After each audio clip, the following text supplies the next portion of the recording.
Hello बच्चों, आज हम कक्षा 6 की गणित में इकाई 2 पूर्ण संख्याएं पढ़ेंगे। पूर्ण संख्याएं, ये देखिए किताब में एक चित्र दिख रहा है। इस पर एक पेड़ पर 2 चिड़िया बैठी हैं। तो पेड़ पर कितनी चिड़िया बैठी हैं? आप कहेंगे पेड़ पर 2 चिड़िया बैठी हैं। दूसरा चित्र देखिए, इसमें पेड़ पर 1 चिड़िया बैठी है। और यह तीसरा चित्र है, इसमें पेड़ पे कितनी चिड़िया बैठी हैं? पेड़ पर कोई चिड़िया नहीं बैठी हैं, एक भी चिड़िया नहीं बैठी हैं। तो इसको हम किससे दिखाएंगे?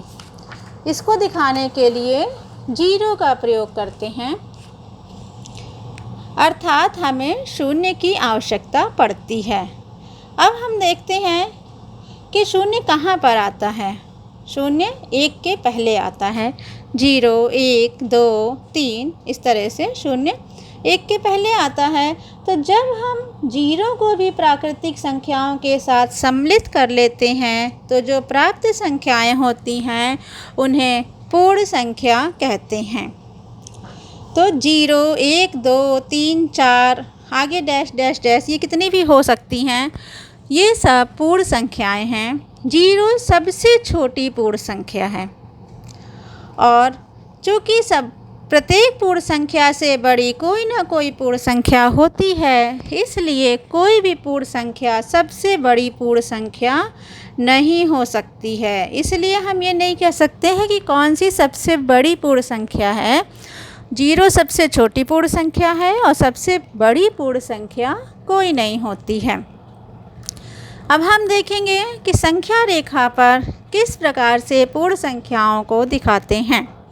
ये देखिए, ये एक संख्या रेखा बनी है। एक रेखा खींचते हैं, उस पर बराबर दूरी पर निशान लगा लेते हैं और 0, 1, 2, 3, 4, 5, 6 इस तरह से हर निशान पर संख्या लिख लेते हैं और इसको कहते हैं संख्या रेखा पर पूर्ण संख्याओं का प्रदर्शन। अब हम ये देखेंगे कि क्रमागत पूर्ण संख्याएं किसे कहते हैं।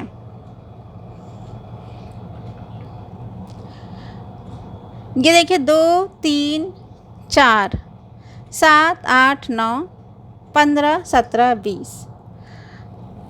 तो 2, 3, 4 इसमें संख्या 1 1 बढ़ रही है। 2 में 1 जोड़ा 3, 3 में 1 जोड़ा 4। तो इसको क्रमागत संख्या कहेंगे। 7, 8, 9 ये भी क्रमागत संख्या है, लेकिन 15, 17, 20 ये क्रमागत संख्या नहीं कहलाएगी। क्यों? क्योंकि ये 1 1 अंतर से नहीं बढ़ रही है, इसलिए इसको क्रमागत संख्या नहीं कहेंगे। इस तरह से 13, 14, 15 ये क्रमागत संख्या है क्योंकि ये एक ही क्रम में है। तो ऐसी पूर्ण संख्याओं को क्रमागत पूर्ण संख्या कहते हैं। 2 क्रमागत पूर्ण संख्याओं का अंतर हमेशा 1 होता है। अब यदि हमें 3 क्रमागत पूर्ण संख्याओं में पहली और तीसरी संख्या दी है तो बीच की संख्या यदि पता करनी है तो हम पहली और तीसरी संख्या को जोड़ते हैं और उसको 2 से भाग दे देते हैं, तब हमें बीच की संख्या प्राप्त हो जाती है। उदाहरण में दिया है कि 3 क्रमागत पूर्ण संख्याओं में पहली और तीसरी संख्या का योगफल 40 है। संख्याएं ज्ञात कीजिए। तो पहली और तीसरी संख्या का योगफल 40 है और बीच की संख्या निकालने के लिए हम 40 को 2 से भाग कर देंगे, अर्थात 40 का आधा कर देंगे, तो बीच की संख्या 20 आई। इसकी पहले की संख्या 19 होगी और इसके बाद की संख्या 21 होगी। इस तरह से क्रमागत पूर्ण संख्याएं 19, 20, 21 होंगी। अब अभ्यास 2A के सवाल हैं। आपको अभ्यास 2A के सवाल करने हैं। इस पर मैंने वीडियो बनाया है, हर सवाल को अच्छे से समझाया है। इस वीडियो को आप देखें और सवाल को समझें।